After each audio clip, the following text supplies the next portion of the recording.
অবৈধভাবে সমুদ্রপথে ইতালি যাওয়ার সময় ভূমধ্য সাগরে নৌকাডুবিতে প্রাণ গেছে গোপালগঞ্জের মুকসুদপুরের ৩ যুবকের। সন্ধান মিলছে না একই জেলার সাইফুল ব্যাপারীরও। স্বজনদের হারিয়ে নির্বাক স্বজনেরা। দাবি জানিয়েছেন মরদেহ দেশে আনার পাশাপাশি দালাল চক্রের বিচার নিশ্চিতের। পরিবারের অসচ্ছলতা কাটাতে স্বপ্নের দেশ ইতালিতে পাড়ি জমাতে চেয়েছিলেন গোপালগঞ্জের মুকসুদপুর উপজেলার চরপ্রসন্নদী গ্রামের আরাফসান ইসলাম আশিক।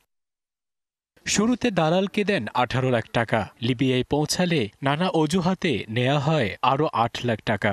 কথা ছিল সেখান থেকে পৌঁছে দেওয়া হবে স্বপ্নের দেশ ইতালিতে।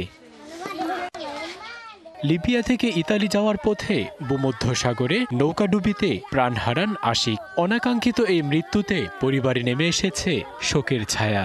আমার স্বামীর আটকে রেখে গোপনে গোপনে ফোন দিয়া টাকা দিবা নাই বাইরে হেলাবো। স্বামীর তোলা সন্তান গোপনের দিক চাইয়া সুদি কইরা টাকা আইনা ভাইগুলো তোরাতে আর কত হবে না ভাই, আপনার মাঝে কত হবে না, আমার গেম করে নিয়ে যাবে।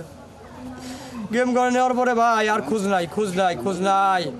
কালার এক্সপার্ট, জর্জ স্যাপ এবং মাইল্ড অন হ্যান্ডস টেকনোলজি সমৃদ্ধ অরিক্স ক্রিস্টাল ওয়াশ। আপনার একই গ্রামের আব্দুস সাত্তার খন্দকার ও মোল্লাদি গ্রামের রফিকুল শেখের পরিবারের অবস্থাও একই। স্বামী, বাবা আর ভাইকে হারিয়ে পরিবারে এখন শোকের মাতম। আমার বোনের ফোন দিয়ে কইছে আমার ভাই খাইতে পায় না, আর ওই ৫০০ টাকা দিয়ে খাবার কিনে দিবে। আবুলাদের মারফতে দিয়েছিলাম ১৭ লাখ টাকা কন্টাকে মানসিক নির্যাতন করিয়ে আর মনে করেন যে এই অবস্থা করছে। একই ঘটনায় সাইফুল ব্যাপারী নামে আরেক যুবকের খোঁজ পাচ্ছে না পরিবার। অধিকাংশ দালার মধ্যে দেয় আমার কাছে ১০০ ঘর থাকে ৯৫ ঘরে ফিরে দেয়, চেষ্টা করতেছে যাইতে আছে। কেউ এরকম ভাবে অবৈধ পথে কেউ যেন এই ছলনায় না পড়ে, আমি এই মেসেজটা সবাই রেখে দিতে চাই যেন এই কাজটা কেউ না। অবশ্য সর্বশক্তি প্রয়োগ করে দালালদের দমনের কথা জানালেন উপজেলা নির্বাহী কর্মকর্তা।